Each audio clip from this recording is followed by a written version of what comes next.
friends, welcome back to my channel and today I'm going to explain chapter number 5 sole proprietorship because पहले हमने business के बारे में पढ़ा था तो हम उसकी काइंड्स को पहले हम कर लेंगे, उसके बाद जो है बाकी चैप्टर्स पे जाएंगे। ठीक है। सो चैप्टर नंबर 5 है सोल प्रोप्राइटरशिप, जिसमें कोई एक ही ओनर होता है। ठीक है, किसी भी बिजनेस का। सबसे पहले शुरू करने से पहले आप लोग जिन्होंने मेरा चैनल सब्सक्राइब नहीं किया है तो वो काइंडली कर दें। ठीक है। Okay, so let's start. A businessman has many choices of ownership before starting business. Business start करने से पहले बहुत सारी ओनरशिप की चॉइस होती हैं। ऑनरशिप की बहुत सारी टाइप्स हैं, ये हमने पढ़ लिया था। 4 टाइप्स ऑफ ऑनरशिप्स होती हैं। तो हमें ये कैसे पता चलेगा कि हमें कौन सा ऑनरशिप ज़्यादा बेटर रहेगी? तो उसके जो फैक्टर्स हैं जो हमें देखने चाहिए वो ये हैं। बिजनेस रिस्क, अगर बिजनेस में कम रिस्क है, ठीक है, लो अमाउंट ऑफ रिस्क है, तो हमें सोल प्रोप्राइटरशिप ज़्यादा बेटर होगा।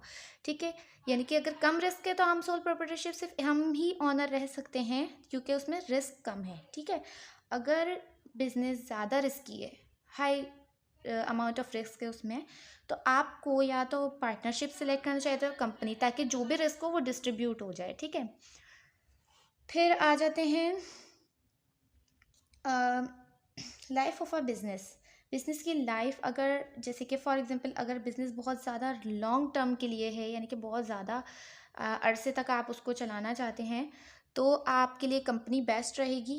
ठीक है, और अगर कम के लिए है, अगर इसकी स्टेबिलिटी ज़्यादा नहीं है, तो सोल प्रोप्राइटरशिप और पार्टनरशिप ज़्यादा सही रहेगी, क्योंकि कंपनी जो है छोटे छोटे रीजंस के लिए डिज़ॉल्व नहीं होती। ठीक है, नेक्स्ट आ जाते हैं amount of capital. Amount of capital में अगर आपके पास कम कैपिटल है तो आप जो है सोल प्रोप्राइटरशिप कर सकते हैं।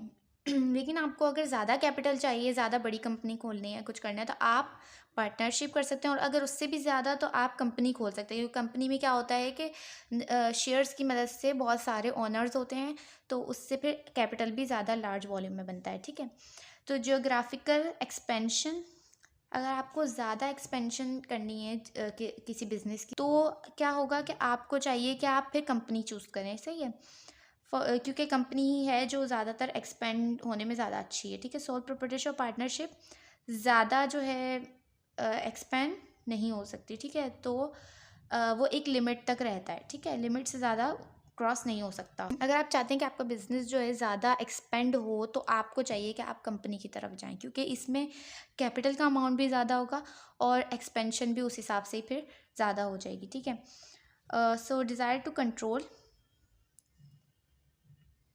अगर आपका ज़्यादा आपको चाहिए कि आपके कंट्रोल में हो हर चीज़ जो है बिज़नेस की, आपके सिर्फ आपके कंट्रोल में हो, तो आपको चाहिए कि सोल प्रोप्राइटरशिप लें।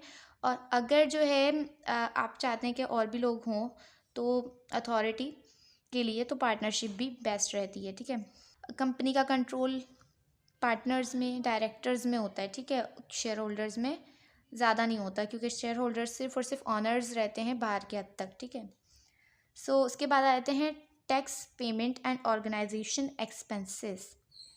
The company has to pay many taxes, company को बहुत सारे टैक्सेस भी पे करने होते हैं। कॉर्पोरेट टैक्स, ऑर्गेनाइजेशन एक्सपेंसेस होते हैं, डुअल इनकम टैक्स होता है, यानी कि एक बार तो कंपनी की इनकम पे लगता है इनकम टैक्स, और दूसरा जो है शेयर होल्डर्स के डिविडेंड्स पे लगता है, जो कि उन लोगों को इनकम होती है, तो उस पर भी टैक्स लगता है। तो कंपनी में हमेशा 2 बार टैक्स लगता है। बट और सोल प्रोप्राइटरशिप और पार्टनरशिप पे ये सब टैक्सेस नहीं होते, यानी कि डबल डबल टैक्स नहीं लगते, सिर्फ उसमें इनकम पे लगता है, इसके अलावा किसी चीज़ पे नहीं लगता। ठीक है, so government interference. Government interference company में बहुत होती है, क्योंकि कंपनी ही जो है सबसे ज़्यादा एक्सपेंड करती है। बहुत सारी चीज़ें होती हैं, गवर्नमेंट का फिर टैक्स देना होता है, बहुत सारी चीज़ें होती हैं, तो वो गवर्नमेंट की इंटरफेरेंस सबसे ज़्यादा अगर कहें तो कंपनी में होती है। ठीक है, इंटरफेरेंस स्पेशली कंपनी में होती है। सोल प्रोप्राइटरशिप फ्री होता है बिल्कुल गवर्नमेंट इंटरफेरेंस से। ठीक है, उसके बाद importance of secrecy. It means कि अगर जैसे कि इसमें क्या होता है कि हमें ये भी देखना होता है कि अगर हमारा सोल प्रोप्राइटरशिप है ना, अगर हमारा बिजनेस सोल प्रोप्राइटरशिप पे है, तो हम जो है अपनी कंपनी के अकाउंट्स वगैरह किसी और से शेयर नहीं कर सकते। अगर हमारा बिज़नेस कंपनी पे है, यानी कि कंपनी है, तो उसमें क्या होगा कि शेयर होल्डर्स हर कोई होता है, तो हर सारी चीज़ें, बिज़नेस की सारी इन्फॉर्मेशन हमें शेयर करनी पड़ती हैं, ठीक है। बाकायदा उसकी अखबारों में पब्लिश किया जाता है, ठीक है। तो ये होता है। और रही बात पार्टनरशिप की, तो पार्टनरशिप में सिर्फ पार्टनर्स को पता होता है कि क्या क्या बिज़नेस की इन्फॉर्मेशन सारी पार्टनर्स तक होती हैं महदूद, और इससे ज़्यादा नहीं होती। जबकि कंपनी में क्या होता है कि सबको सबको पता होती है बिज़नेस की इन्फॉर्मेशन, अकाउंट्स वगैरह सब पता होता है, ठीक है। अब आ जाते हैं फाइनली सोल प्रोप्राइटरशिप पे।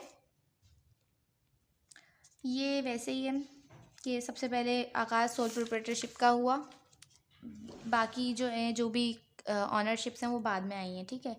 सो फर्स्ट ऑफ ऑल डेफिनेशन आ जाते हैं। डेफिनेशन पे डेफिनेशंस मैंने आपको पहले भी बता दी है कि बिजनेस जो कि सिर्फ सिंगल ऑनर ओन करे, ठीक है, वो is refer to as sole proprietor. जो ये बिजनेस ऑनर जो है ये क्या कहलाता है? Sole proprietor. It enjoys many benefits which other ownership can not. ये बहुत सारे बेनिफिट्स जो है इंजॉय करता है जो कि अदर ऑनरशिप नहीं कर सकते। इसमें बहुत सारी चीज़ें, फॉर एग्जांपल सीक्रेसी, यानी कि सीक्रेट्स, ठीक है। ऑनरशिप और फुल प्रॉफिट, सारा प्रॉफिट जो है एक ही बंदे को मिलता है, ठीक है। और ये बहुत सारी जो है इसकी कैरेक्टरिस्टिक्स हैं। इसके अलावा it inherently suffers some setbacks, कुछ सेटबैक्स भी होते हैं इसके। अनसर्टेन लाइफ होती है, लिमिटेड कैपिटल होता है, डिफ़िकल्टी इन ऑपरेशन होती है। इन शॉर्ट वो बिजनेस जिसका सिंगल ऑनर हो, एक ही ऑनर हो, तो वो जो है सोल प्रोप्राइटरशिप कहलाते हैं। अब आ जाते हैं इसके एडवांटेजेस पे। ऑनर ऑफ ऑल प्रॉफिट, ये मैंने आपको बता दिया कि ऑनरशिप ऑफ ऑल प्रॉफिट, यानी कि कंपनी के जो भी प्रॉफिट होगा वो सारा कहीं डिस्ट्रीब्यूट हमें नहीं करना होता। सोल प्रोप्राइटरशिप में सिर्फ एक ही ऑनर होता है, तो डिस्ट्रीब्यूशन का तो सवाल ही पैदा नहीं होता, सारा प्रॉफिट उसी को जाएगा, ठीक है। अगर हम कंपनी और पार्टनरशिप की बात करें तो उसमें क्या होता है कि प्रॉफिट्स डिस्ट्रीब्यूट होते हैं, ठीक है। जो सोल प्रोप्राइटरशिप के कुछ एडवांटेजेस हैं, तो वो जो है पार्टनरशिप और कंपनी के लिए डिसएडवांटेजेस हैं। मींस इसमें प्रॉफिट सबको मिलता है, ठीक है, ये एडवांटेज हो गया। तो पार्टनरशिप और कंपनी के लिए डिसएडवांटेज हो गया कि उनका प्रॉफिट डिस्ट्रीब्यूट हो रहा है, ठीक है। ईज़ ऑफ फॉर्मेशन, ईजी होता है फॉर्म करना है सोल प्रोप्राइटरशिप, क्योंकि इसमें ज़्यादा किसी से परमिशन लेने की, गवर्नमेंट की परमिशन, और इसके अलावा रजिस्टर्ड करने की बहुत सारी चीज़ें हैं। मेमोरेंडम, आर्टिकल ऑफ एसोसिएशन, ये सब बनवाने नहीं पड़ता। आप सिर्फ, आपके पास पैसे हैं, आप अपना बिजनेस स्टार्ट कर सकते हैं, ठीक है। ईज़ ऑफ डिसोल्यूशन, ख़त्म करने में भी, बिज़नेस ख़त्म करने में भी आसानी होती है। ना किसी को देना होता है, ना किसी से लेना होता है, ना किसी को डिस्ट्रीब्यूट करना होता है, ठीक। ना इसमें ज़्यादा वक्त लगता है और ना ज़्यादा पैसा, तो बहुत इजी होता है, ठीक है। इसके अलावा टैक्स सेविंग, सोल प्रोप्राइटरशिप का एक ये भी एडवांटेज है कि सेविंग्स, बहुत सारे टैक्सेस की सेविंग हो जाती है, मतलब नहीं देने पड़ते टैक्स। यानी कि बिजनेस, सोल प्रोप्राइटरशिप में बिजनेस ऑनर को सिर्फ एक बार टैक्स पे करना होता है, ठीक है, वो भी उसकी इनकम पे, ठीक है। इसके अलावा किसी और कोई और टैक्स नहीं पे करना होता है। पर कंपनी में क्या होता है, मैंने आपको बताया था, कंपनी में डबल टैक्सेस होते हैं। एक बार जो है नेट इनकम पे होता है जो कि कंपनी की इनकम होती है, और दूसरा जो है आपके डिविडेंड्स पे होता है, यानी कि आपके जो शेयर होल्डर्स होंगे उनके डिविडेंड्स पे भी टैक्स अलग से लगेगा। पर्सनल इंटरेस्ट, सोल प्रोप्राइटरशिप का ये भी एडवांटेज है कि इसमें जो ऑनर होता है वो क्या करता है कि वो अपना पर्सनल इंटरेस्ट डालता है, क्योंकि वो उसका सिर्फ अपना ही एक ही यही बिजनेस होता है, तो वो क्या करता है कि अपना इंटरेस्ट भी उसमें डालता है, बहुत सारी सर्विसेज वगैरह जो है, और अपनी बिजनेस की ग्रोथ पे फोकस रखता है। और अगर हम कंपनी की इसी तरह बात करें तो कंपनी में क्या होता है, ज़्यादा जो लोग कंपनी को चलाते हैं वो, उनका बिजनेस होता ही नहीं है। फॉर एग्जांपल कंपनी में डायरेक्टर्स ही चलाते हैं, शेयर होल्डर्स तो चलाते नहीं हैं कंपनी। तो डायरेक्टर्स जो चलाते हैं तो उनका अपनी कंपनी तो होती नहीं, उनको सिर्फ सैलरी मिलती है, तो उसमें क्या होता है कि ये जो है ज़्यादा इंटरेस्ट नहीं लेते कंपनी की तरक्की में और डेवलपमेंट में, ठीक है। Minimum legal constraints legal constraints का मतलब है कि सोल प्रोप्राइटर में ज़्यादातर लॉ और रूल्स को फॉलो नहीं करना होता, लेकिन अगर कंपनी और पार्टनरशिप होती है तो उसमें उनको रूल्स, हर चीज़ फॉलो करनी होती है। सीक्रेसी वही चीज़ आ गई है कि अपनी जो चीज़ें, जो भी बिज़नेस चल रहा है उसकी सीक्रेट्स, उसकी इंफॉर्मेशन सारी जो है सीक्रेट रहती हैं, यानी कि सिर्फ ऑनर तक रहती हैं, इससे ज़्यादा किसी को बताने की ज़रूरत नहीं होती है। लेकिन अगर हमारी कंपनी है तो स्टेक होल्डर, शेयर होल्डर सबको पता होना चाहिए। इसके बाद आ जाते हैं क्रेडिट स्टैंडिंग। हमारा सोल प्रोप्राइटरशिप है, एक ही ऑनर है, तो इसमें कोई लाइबिलिटी की लिमिट नहीं होती है, ठीक है। तो इसलिए लोग इसको, इन लोगों को कर्जे देने में, क्रेडिट देने में, इसके अलावा लोन देने में बहुत उन लोगों को कोई मुश्किल नहीं होती, बल्कि वो विलिंगली ऑफ़र करते हैं, ठीक है। जबकि अगर हम कंपनी की इसी तरह बात करें तो कंपनी में क्या होता है कि उनका एक लिमिटेड लायबिलिटी होती है, जैसे कि शेयर होल्डर्स की अगर उनके पास 10 रुपये के शेयर हैं तो उनकी लायबिलिटी भी 10 रुपये ही होगी, इससे ज़्यादा नहीं होगी, ठीक है। इसके अलावा पार्टनरशिप में भी कुछ इसी तरह होता है थोड़ा बहुत, कि उनमें कुछ पार्टनरशिप की होता है कि लिमिटेड लायबिलिटी होती है कि भाई इस इतनी हद तक हम लिमिट लायबिलिटी है, इससे ज़्यादा लायबिलिटी वो नहीं कर सकता, ठीक है। तो ऑनरशिप, ये वाली जो ऑनरशिप है, इसमें क्रेडिट स्टैंडिंग बहुत अच्छी होती है कि लोगों को पता है कि इसमें कोई इनकी एक लायबिलिटी की लिमिट नहीं लगी हुई है, तो ये पे कर सकता है, ठीक है। तो उसको ऑफ़र कर देते हैं लैंडर्स। फिर आता है freedom of action. Sole proprietorship enjoys freedom of action, के वो जो भी डिसीजन लेते हैं वो खुद लेते हैं, किसी और के डिसीजन की ज़रूरत नहीं होती है। लेकिन पार्टनरशिप में क्या होता है कि पार्टनरशिप में और भी पार्टनर्स की बात सुननी पड़ती है, ठीक है। उनके भी डिसीजंस को देखना पड़ता है, वरना फिर ये होता है कि बहुत मुश्किल आ जाती है, ठीक है। सो सोल प्रोप्राइटरशिप में क्या होता है, फ्रीडम ऑफ एक्शन होता है, जो चाहे हम डिसीजन ले सकते हैं, कोई प्रेशर नहीं होता, कोई कुछ नहीं होता, ठीक है। इसके अलावा ये वेस्ट ऑफ टाइम से ही बच जाता है, यानी कि बाकी पार्टनरशिप में कंपनी में हर किसी की राय लेनी होती है, मीटिंग बाकायदा होती है, सब कुछ होता है। लेकिन सोल प्रोप्राइटरशिप में आप खुद अपना डिसीजन किसी को भी सुना सकते हो, ठीक है। Low cost.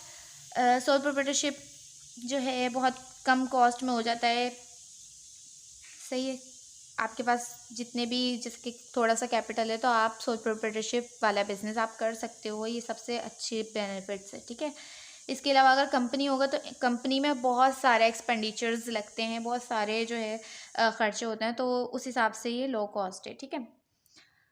फिर आ जाते हैं डिसएडवांटेजेस पे। डिसएडवांटेजेस क्या हैं सोल प्रोप्राइटरशिप के? अनलिमिटेड लायबिलिटी, जो कि अभी हमने क्रेडिट स्टैंडिंग की बात की, तो इसी तरह बिल्कुल अनलिमिटेड लायबिलिटी, इसमें कोई लायबिलिटी की लिमिट नहीं होती है। अगर आपका बिजनेस सोल प्रोप्राइटर पे है और आपने किसी से लोन लिया है तो आप उसको पे नहीं करो, यानी कि आपके पास पैसे अगर नहीं है पे करने के, तो वो आपकी प्रॉपर्टी भी जब्त कर सकते हैं। यानी कि अनलिमिटेड लायबिलिटी है, जब तक उनका पूरा नहीं होगा वो आपकी प्रॉपर्टी वगैरह जब्त कर सकते हैं, ठीक है। Difficulties in management. ज़ाहिर सी बात है कि एक तो बिज़नेस ऑर्गेनाइजेशन का एक ही ऑनर है, लो कॉस्ट पे हमने जब किया है तो बेस्ट सर्विसेज नहीं ले सकते। क्या है कि हमारे पास इतने पैसे नहीं हैं कि हम बहुत क्वालिफाइड मैनेजमेंट रखें, बहुत क्वालिफाइड पर्सनल रखें, ठीक है। कम पैसे होते हैं तो इतने ज़्यादा क्वालिफाइड पर्सनल नहीं मिलते, ठीक है। बहुत डिफ़िकल्टी होती है बिज़नेस रन करने में, ठीक है। इसके अलावा क्या होता है, लिमिटेड साइज़ होता है, यानी कि आप उसको एक्सपेंड नहीं कर सकते जियोग्राफिकली, ठीक है। तो इसमें क्या होता है, कैपिटल लिमिटेड होता है, तो उस हिसाब से फिर जाहिर सी बात है कि साइज़ भी उसका लिमिटेड ही होता है। Lack of opportunities for employees, जाहिर सी बात है कि अब एक तो ज़्यादा लिमिटेड साइज़ है, ठीक है, उसकी वजह से क्या होता है कि एम्प्लॉयज़ के लिए अपॉर्चुनिटीज़ नहीं होती, यानी कि बोनस, ये चीज़ें हम नहीं दे सकते, क्योंकि ऑलरेडी जो है ये सोल प्रोप्राइटरशिप है, तो इतना ज़्यादा और ना ही ज़्यादा बड़ी कंपनी हो, तो ये होता है कि इसमें एम्प्लॉयज़ को अपॉर्चुनिटीज़ नहीं होती, जबकि पार्टनरशिप और कंपनी वाले जो है बहुत सारे अपॉर्चुनिटीज़ ऑफ़र करते हैं, ठीक है, क्योंकि उनके पास ज़्यादा कैपिटल होता है, तो वो लोग ज़्यादा चीज़ें कर लेते हैं। अनसर्टेन लाइफ, इसी कोई लाइफ अनसर्टेन होती है बिल्कुल, कि अगर एक तो इस वाले बिज़नेस में क्या होता है कि एक ही ऑनर होता है, तो अगर वो भी जो है उसकी भी डेथ हो गई, तो क्या होता है, वो बिज़नेस बंद हो जाता है, वो बिज़नेस फिर चलता नहीं है। तो हमारा चैप्टर नंबर 5 कंप्लीट हो गया है। Hope you will understand. So अगर आपको ये वीडियो पसंद आई हो तो प्लीज़ लाइक, कमेंट, शेयर और सब्सक्राइब ज़रूर कर दीजिएगा। और अगर आप चाहते हैं कि मैं और भी डालूँ तो प्लीज़ सब्सक्राइब करिएगा और आगे भी शेयर करिएगा। ओके, मिलते हैं फिर नेक्स्ट वीडियो में। अल्लाह हाफिज़।